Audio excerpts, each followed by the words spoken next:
Você sofre algum tipo de preconceito ou já sofreu por conta dessa má fama de alguns desses profissionais ou não? Os caras já te entendem de uma maneira muito Assim, diferente quando você já se apresenta colocando essa... Porque você deu um background aqui, com todo respeito, você deu uma carteirada aqui, que, mano, você deixou claro qual que é a função. Você não parece leviano colocando dessa maneira. Agora, quando alguém vem falar pra mim de... A gente brincou disso bastante, e o meme é real, do coach coach quântico, o cara não quântico. sabe nem o que significa, tipo, a palavra que ele tá dizendo. Tipo, aí fica muito difícil você tentar levar uma categoria dessa séria quando o cara que se coloca nessa mesma caixa e ele, porra, pelo amor de Sim. Deus, sabe? Tipo, é um nível de apresentação profissional muito longe uma coisa da outra, né?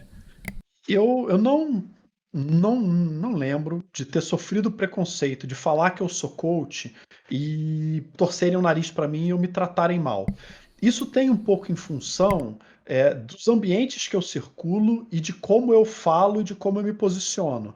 Então, eu não vou chegar num ambiente, sei lá, numa empresa e vou começar a falar do nível subatômico que as pessoas precisam vibrar para poder. Não vou, cara, não vou falar isso. Então, muitas vezes eu falo, quando estou, por exemplo, em evento de networking, eu falo, pô, eu sou Luiz Azeredo, eu sou coach, eu já emendo na hora, mas eu sou coach de verdade. Coaching não é quântico, não é kármico, não é místico, não é cósmico. Eu falo isso. Cósmica, ótimo. Corre. Eu falo isso para público grande. E tem nesses públicos, os caras que são coach quântico, eles ficam quietos. Eu Aham. falo que eu faço coaching de verdade. Eu não faço esse negócio coach kármico, quântico, místico, cósmico. E aí as pessoas dão uma risada, então ele entende que eu tô numa linha diferente desse pessoal. Uhum. O que acontece com o coaching quântico? É, O mercado de coaching no Brasil e no mundo, ele é um mercado que começa com a formação dos coaches, tá? Então, as escolas que vendem formação em coaching, elas ganham muito dinheiro. Uma formação em coaching não é barata e ganham muito, muito, muito dinheiro com isso. E eles precisam vender, as escolas precisam vender que você vai fazer a formação em coaching e você vai ficar milionário. Então faça a minha formação, porque ser coach é uma parada que vai te deixar milionário. Ponto. É, Ao vender coaching dessa forma, pessoas que querem ficar milionárias vão fazer a formação para se tornar coach. Aí tem duas coisas: tem formações picareta e tem formações sérias. A formação picareta forma no coaching quântico esotérico. É picareta na largada. Tem formação séria que não vende o esotérico picareta, mas a pessoa, ao fazer a formação, o cara que foi na formação picareta tá picaretado desde o início. Beleza. Mas tem um cara que PNL, vai. PNL é picaretice? Cara, pisa na linha da picaretice de vez em quando. Tem coisa na PNL que é séria, tem coisa na PNL que é séria, que funciona, mas PNL é um Peraí, negócio que desculpa te pegaram interromper. vários. Hipnose. Mesma caixa ou Hipnose, não? pô, hipnose é o Delisola. Hipnose tem base, cara. Não, mas Cara, eu tô hipnose perguntando. tem uma certa base. Uma certa. Eu não acredito, Ok. não gosto de abordagens de coaching que tratam com hipnose. Por quê? Porque a hipnose, você vai operar num nível subconsciente da pessoa. Se você tem que operar no nível subconsciente da pessoa para ela resolver um problema na vida dela, não é coaching. Coaching tem algumas premissas que a pessoa ela é capaz de resolver por si só. Você, como coach, não direciona o que a pessoa deve fazer. Tem que vir a resposta, a solução e a ação tem que ser dela. Você não faz pela pessoa. Então, o coach que chega para mim e fala: pô, Luiz, quero trocar de empresa. Eu não chego para ele e falo: cara, toma aqui uma lista de consultorias que podem te contratar. Eu não trabalho para ele nesse nível. Ele tem que se virar, ele tem que ir atrás. Porque se eu dou essa lista para ele, ele pode fazer como pode não fazer. Ele tem que ir atrás e resolver. Porque ele pode não querer mandar currículo, ele pode querer fazer contato. Então, a solução tem que vir dele. Se eu tenho que operar no nível da subconsciência da pessoa, aí eu estou tirando a independência da tomada de decisão dele e estou fazendo um processo que é hipnose, não é coaching. Então, Aham. eu acredito que hipnose sirva para algumas situações, para alguns tipos de traumas, algumas coisas. Acredito nisso, já li um pouco, não muito sobre isso, mas eu vejo que. E aí entra na questão da formação séria, que o cara que vai fazer a formação séria é picareta. O que ele descobre quando ele faz uma formação em coaching? Que não é fácil vender coaching. Não é você falar que você é coach que você vai fazer sessão cobrando 15 mil reais. a sessão. Vai conseguir isso. Você não vai conseguir fazer sessão vendendo a R$ 1.500 a sessão. Então o cara, ele compra a formação, porque a formação diz que ele vai ficar milionário, e ele descobre que não é tão fácil vender, que não é tão simples vender, que você tem que visitar um monte de gente, tem que gastar muita saliva, tem que convencer um monte de gente para você vender um. É como qualquer produto, é pipeline de vendas. É isso aí. Você vai visitar, vai mandar e-mail para 20, para visitar 5, para mandar proposta para 2, para fechar um. É trabalhoso, cara. Então, quando o cara descobre que ele está concorrendo com um monte de gente e que é difícil, alguns têm a tendência a ir para o lado do esoterismo. Porque se eu chego para você e falo assim, Branco, coaching é um processo de conversa estruturada, nós vamos conversar, eu vou te fazer um monte de perguntas, essas perguntas vão te gerar incômodo, tá? Eu vou te pressionar algumas vezes. Eu vou te questionar algumas coisas que podem mexer com algumas crenças arraigadas que você tem. Vai te causar desconforto em algum momento. Meu papel é te causar desconforto. Isso é coaching. Se eu chego para ele vendo dessa forma, que é a forma correta, ele vai falar, cara, eu vou pagar para esse cara me incomodar? Agora, se eu chego para ele e falo, cara, é o seguinte, eu vou te ensinar uma meditação auto-hipnótica que você vai vibrar de uma forma diferente, você vai acessar o seu Ki, o seu Deus interior, e você vai operar milagres na sua vida e vai resolver esse teu problema de não ser promovido na sua empresa. Ah, é só meditar? Não, então eu quero esse troço. É o famoso a política do menor esforço, como qualquer coisa, né? As pessoas adoram isso, né? A facilidade. Tem até aquela máxima que os caras falam dos caras que vendem livro, tentam ficar milionário vendendo livros de como ficar milionário. De como ficar milionário. É tipo... E mais, aí você tocou num ponto, Diego. Tem um brasileiro famoso. Não vou dizer o nome porque eu não quero ser Já sei quem é, pode continuar aí que já tá aqui, ó. Brasileiro famoso que circulou em programas da TV aberta de grande audiência, que é proprietário de uma renomada instituição que vende formações em coaching, que escreveu um livro sobre como ficar milionário, e esse cara está endividado e não tá numa briga judicial de pagar o aluguel da instituição de coaching dele. Aí, Ele não consegue pagar o aluguel da instituição de coaching dele, né? O aluguel do imóvel aonde ele está instalado. Então, o cara que escreve o livro de como ficar milionário está endividado. Então, por que isso? Porque as pessoas querem a solução fácil. Exato, esse é o ponto. Exato. As pessoas querem a solução milagrosa, a solução fácil, e aí junta a fome com a vontade de comer. Você tem pessoas que não querem se esforçar e sair da sua zona de conforto, querem fazer uma meditação e resolver o seu problema, e de um outro lado tem um cara que investiu uma grana numa formação em coaching, que disse que ele ia ficar milionário, ele não ficou milionário. Então, cara, eu vou vender como ficar milionário. Eu vou vender o quântico, o cósmico, o kármico, o esotérico, o meditativo, o hipnótico, porque isso é uma promessa de resolver o problema de forma fácil. Então, é por isso que aí, voltando, né? Eu sofro preconceito? Não, porque eu não me posiciono dessa forma. Uhum. Então, até pelos ambientes, eu circulo muito em empresa. Cara, galera de empresa, via de regra, é compra criada. Não tem ninguém bobo em empresa que acredita, nenhum gerente de RH, diretor de RH, um CEO vai acreditar que você vai fazer uma meditação e vai resolver esses problemas. Se chega um cara lá na empresa e fala, não, eu faço coaching quântico, o CEO vai olhar e vai falar, cara, sai daqui, cara, sai daqui. Você nem consegue, com esse discurso, você não consegue espaço em empresas sérias.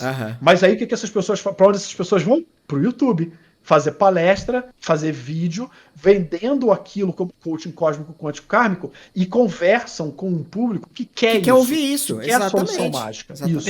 Tem uma entrevista do Sputnik, na entrevista, né, que eles colocam duas pessoas, é um programa que eles colocam duas pessoas que pensam diferentes para conversar e debater ali uma opinião, e tem um que ficou famoso, que é um do coach quântico conversando com uma psicóloga. E assim, eu acho que eles escolheram mal a pessoa porque ele é massacrado do começo ao fim de maneira vexatória. Eu já vi, eu acho que eu sei que vídeo é esse. Ele não tem uma resposta pra tudo que não tem. Tipo, ela questiona ele fica rodeando, assim, cara, ele não sabe o que é quântico. Começa por aí. Isso. E aí eu queria trazer uma outra pergunta, né? Que a gente tava falando de meme, de ser maltratado e tudo mais.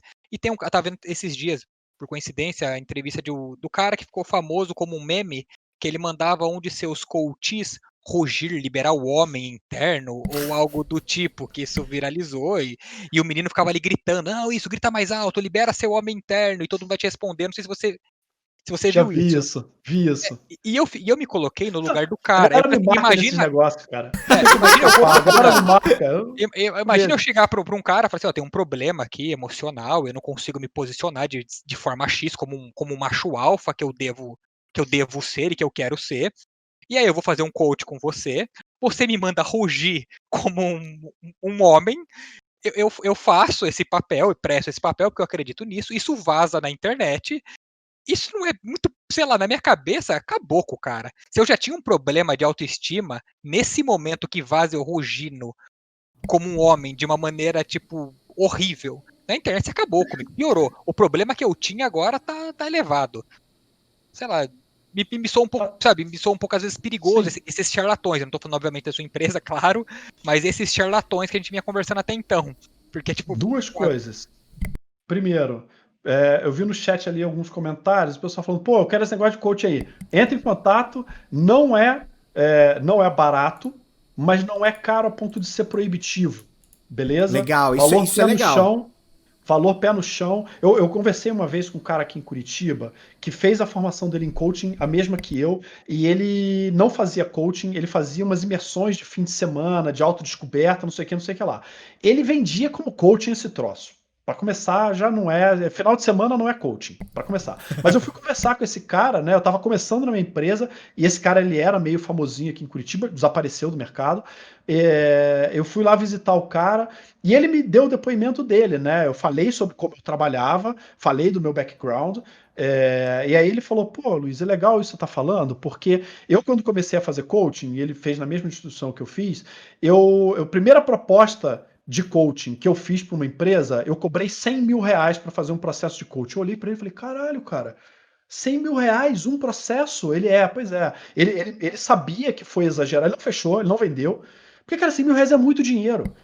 100 mil reais é muito Sim. dinheiro, sabe? Não tem como. Você vai fazer 10 sessões, você está cobrando 10 mil reais a sessão. Cara, não tem o sentido. Então, com isso, o que ele estava me dizendo? Que a instituição falou que tanto desse negócio de ficar milionário, que ele perdeu a noção e botou uma proposta, ele foi a primeira proposta que ele fez, ele não tinha testado o mercado, botou uma proposta de 100 mil reais. Eu falei, cara, eu não estou cobrando nem um quinto disso aí, cara. Sabe, eu tava cobrando na época, eu cobrava 200 reais a sessão, o cara cobrou 10 mil. Eu falei, cara, tá muito descolado um do outro. Então, né, mas coaching é um serviço que você está pagando pela experiência também da pessoa que está fazendo. Então, o cara que na minha formação tinha um menino de 22 anos, estava se formando e estava fazendo a formação. Cara, você com 22 anos, você não tem uma bagagem profissional, uma bagagem emocional, pessoal, de vida, para poder contribuir. Se você topa com um coach como essa que eu falei, que tinha no meio de uma relação familiar conturbada, se o cara não tem uma bagagem de vida e profissional, o cara pode se perder. Então, assim, você paga pela experiência, paga pelo cabelo branco É do, isso. do É coach, isso. inclusive. É isso. Mas assim, é pé no chão o valor, não é proibitivo e é dentro dessa linha que eu falei para vocês. Eu não vou prescrever a solução da sua vida, não vou, mas eu vou te apertar e vou te ajudar. Vou te ajudar te apertando e fazendo você olhar para as coisas por ângulos diferentes, porque esse é o poder da pergunta. Né? Quando eu tive uma outra coach que me procurou porque ela estava com problema de carreira. Ela não era promovida na empresa. Cara, chegou na segunda sessão, na primeira sessão, aperto, aperto, aperto, porque o meu papel é extrair ação prática. Se o cara não faz coisas diferentes, ele não evolui. Então ela reclamou do chefe, reclamou da empresa, reclamou e eu o tempo todo. Pô, mas e aí, o que você vai fazer? O que você pode fazer? Que tipo de conversa você pode ter com o teu chefe? Que tipo de conversa você quer? Ah, mas o RH tá me boicotando. Como é que você sabe que o RH tá te boicotando? Que evidência você tem disso para me trazer? Ah, eu não sei. Como é que você vai coletar essas evidências para me trazer na sessão que vem? Então, eu questiono a crença dela. Ela estava de pé junto, jurando que o chefe dela e o RH estavam boicotando ela. Na hora que eu questiono, ela não tem isso para trazer. Ela não tinha evidência nenhuma de que ela estava sendo boicotada. Porque a pessoa que foi promovida e não ela, era uma pessoa melhor preparada, entregava mais resultado, tinha uma agenda política interna melhor do que a dela, fazia um network interno melhor. Então não era uma questão de que está sendo boicotada. Aí ação, não sei o que, tal. Chegou na segunda sessão, ela falou, Luiz, ó, o meu problema é o seguinte, eu vou abrir para você, eu estou insatisfeita no meu casamento. Eu acho que meu marido é uma âncora na minha vida. porque ele não me ajuda, eu tenho que, meu marido tá desempregado, ele não ajuda em casa e blá blá blá. Aí ela começou a reclamar do marido. Então, vê como é que um problema surge de um jeito e vira outro. E vira outro. E aí eu apertei ela com relação a isso. Falei, mas então e aí? O que você pode fazer com o teu marido para ele começar a te ajudar? O que você vai fazer de prático? Isso aí que você está me falando, o quão consciente o teu marido tá disso que você acabou de me falar. Porque quando eu pergunto isso, eu quero saber, mas ao mesmo tempo eu faço ela refletir. Porque ela está reclamando de um monte de coisa do marido e ela nunca sentou com o marido para falar com ele sobre isso. É o quão consciente o teu marido tá dessa situação. Pô, nada. E aí? O que você pode fazer? O que você quer fazer? Porque ela pode não querer conversar com o marido. Beleza, é prerrogativa dela. Eu não vou dizer que tem ou não tem que fazer. Mas eu quero que ela se dê conta de que ela está reclamando de um negócio que ela nunca sentou com o marido para discutir. E isso eu preciso ajudar ela a entender. Se ela vai conversar ou não, o que ela vai fazer ou não, aí é com ela. E nesse tipo de situação, de vez em quando entra o RPG de novo. Porque tem vezes que a pessoa vai ter, por exemplo, uma conversa difícil com o chefe. Aí eu pergunto pra ela, cara, me diz como é que é teu chefe. Ah, o meu chefe é assim, ele é um cara focado em resultado, ele é um cara sem tempo, ele não gosta de conversa muito longa. Beleza, me passou a ficha do NPC. Como é que você vai conversar com o teu chefe? Faz aí. Eu sou teu chefe, faz aí. Eu faço o papel do chefe. Eu simulo Olha o papel só. do chefe. Ó, Eu rola faço um roleplay. roleplay ali, ó. Olha Roleplay. só. E com muita frequência o feedback que o meu coach me dá é que eu fiz um roleplay. Ele falou, cara, eu me vi conversando com o meu chefe. Porque o cara me deu os inputs e aí tem de novo a bagagem. Ela me passa um arquétipo que eu já vi em outras empresas. Eu já tive chefe assim. Aham. Então eu já pego no meu background. Cara, eu já tive chefe sem tempo. Chefe sem tempo é assim, cara. Você tá conversando com ele olha pro lado, ele olha pro notebook, digita, ele olha no relógio. Aham, não, fala aí. Então eu já sei mais ou menos como eu acredito que eu sei como que aquele cara pode se comportar, eu faço um roleplay mais apropriado daquele personagem.